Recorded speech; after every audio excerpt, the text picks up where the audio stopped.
professor Laércio, em palestra lançada no seu canal no dia 12 de janeiro, confirmou a presença de uma base de civilização intraterrena no interior do Brasil. Na oportunidade, ele ainda comenta como é o processo para chegar até lá. Todos nós só entramos numa base intra levados pelos próprios intras. Não tem outra forma de você ir lá. Não é eu vou lá agora, uma equipe avançada e vou achar a porta. Vocês não vão achar a porta. Né? A porta de entrada é um instrumento tão avançado que você chega lá só tem uma montanha, não tem nada. A porta está ali, mas você não vê a porta. A porta você não identifica, não consegue identificar. Entendeu? E é um lugar muito inacessível. Ele já faz isso de propósito. Né? E na Serra do Roncador nós temos, falei, uma pequena cidade intra. Não é grande, mas é uma cidade. Né? E os intras sempre ao longo da história, aí que vocês têm que ter, ao longo da história, esses intraterrenos, eles influenciaram muito a nossa sociedade de superfície. E para nós eles eram considerados deuses, né? Mas eu falo para vocês, entre um intra e um extra, não há diferença. Certo? Hoje, se você vai numa base intra, você tem uma convivência numa base intra,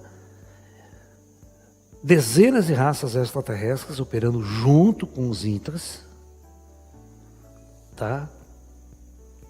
Normal, aberto, assim, eles circulam, andam no meio das bases intras, os greyzinhos entram lá no meio, os reptilianos andam numa boa no meio, tudo numa boa. Cada um com seu trabalho, cada um com sua função. O professor ainda relata que já esteve nessa cidade e conta como é. Existe entrada pela Serra do Roncador? Existe. E essa base que eu fui visitar, eu conheço lá. Grande. A primeira coisa, eu vou explicar, você entra na base, tem o portal. A primeira coisa que você entra num nível superior, você entra num nível, que você olha lá embaixo, cara, imagine um pátio enorme, enorme, assim, de uns 1 quilômetro, assim, só nave pousada. Só naves, de tudo quanto é tamanho. A primeira coisa que você entra na base intra, você passa por um corredor olhando as naves estacionadas lá.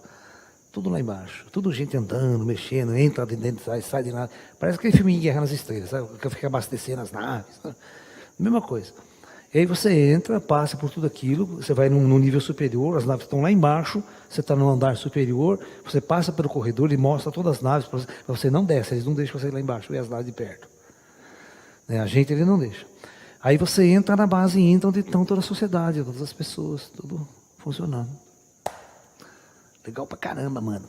Para validar ainda mais a realidade das civilizações intraterrenas, o Pava, do canal do Pava, trouxe a informação revelada por Edward Snowden, ex-agente da CIA, sobre dados que a agência possui quanto a essas civilizações. E a mais recente revelação que ele fez foi de documentos da CIA que investigam civilizações que vivem no interior da Terra. E segundo os documentos, são civilizações ainda mais avançadas. Bom, aqui no canal a gente já sabe, né? A gente conhece inclusive algumas, a gente já falou sobre várias delas.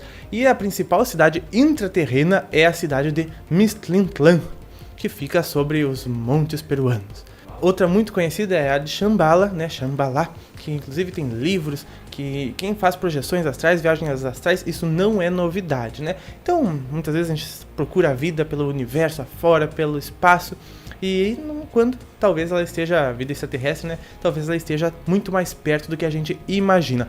E esses documentos dizem também que esta civilização tem plena ciência da nossa civilização, e que convive pacificamente. O que eles não sabem é que esta civilização intraterrena não só conhece a nossa, como é ela que gere a nossa civilização e é composta por 3 raças, né? Isso a gente já falou aqui também, que é a raça Laquin, Betamix e Tot. É óbvio que esses nomes podem variar de acordo com cultura ou lugar que se conheça, né? Porque nomes são nomes. Pensa nas cidades no interior da Terra, devem ser cavernas, porém elas não aparentam ser isto. Você que é projetora e teve a oportunidade de ir lá, você vai ver que essas cidades são magníficas construções, na maioria de cristal. E lá existem árvores, existem plantas, existem todos os tipos de ambientes muito bonitos, existe inclusive céu azul. E uma das vantagens de lá, é claro, é que o ambiente ele não sofre as variações por causa da atmosfera, né, que a atmosfera é controlada.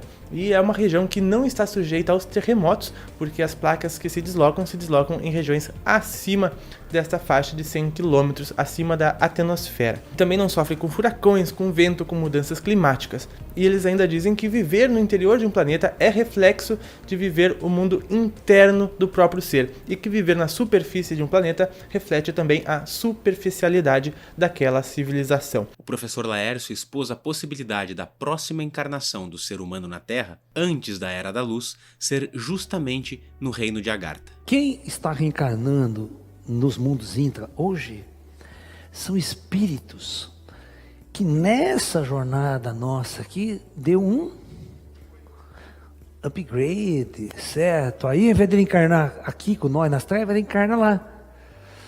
Já adianta o experiente.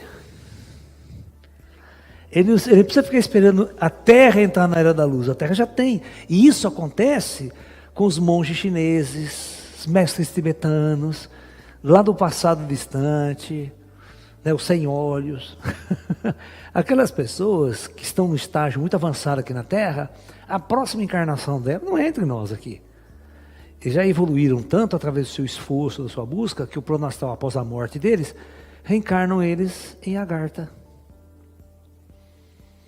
Olha que interessante. E aí o cara, né, depois já vai aprender a pilotar nave, né? Já aprende tecnologia extraterrestre.